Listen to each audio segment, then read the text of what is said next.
बाबांना तेच तर सांगितलं का माणसाने माणसाशी कसे वागले पाहिजे, माणुसकीने वागले पाहिजे, प्रेमाने वागले पाहिजे, सदाचाराने आदराने वागला पाहिजे, लहानांना मोठ्याचा आदर, मोठ्यांना लहानाचा आदर केला पाहिजे. साहेब, हे आहे मानव धर्माची शिकवण.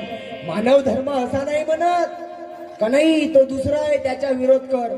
बाबांनी हे विचार मांडले नाही, सगळ्यांना अवघ्यांना एकत्रित बसवलं. हाच तर खरा मानव धर्म आहे. मानव धर्मामध्ये आपण एकामेकाचे पाया लागत नाही. काही काही लोकांच्या जीवावर येते का हो, मार्गात पाया लागल्याने कोणाच्या कमी होते का? नाही, काहीच कमी नाही होय.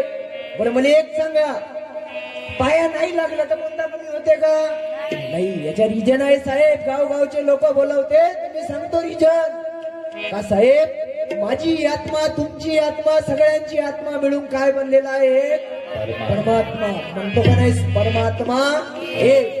मग मला सांगा, एक आत्मा जर दुसऱ्या आत्म्याच्या पुढे झुकल तर तिचा अनादर होईल का नाही होईल? होईल की नाही होईल? होईल. आणि म्हणून तर बाबांनी आपल्या मानव धर्मात पाया पडायला नाही सांगितलं. शिवाय फक्त आपल्या आई आणि आपले बाबा यांना सोडून. काहून तर बाप राहिला नसता, मॅन्युफॅक्चर करणारे फॅक्टरीच राहिली नसती तर मॅन्युफॅक्चर झालो असतो का? नाही. मले तयार करणारे, तुम्हाला तयार करणारे तुमचे आई आणि बाबा होते म्हणून मानव धर्म दिसला. मी म्हणून दादा मानव धर्मात फिरतो तर सांगतो, आई बापा शिवाय कोणी मोठा नाही.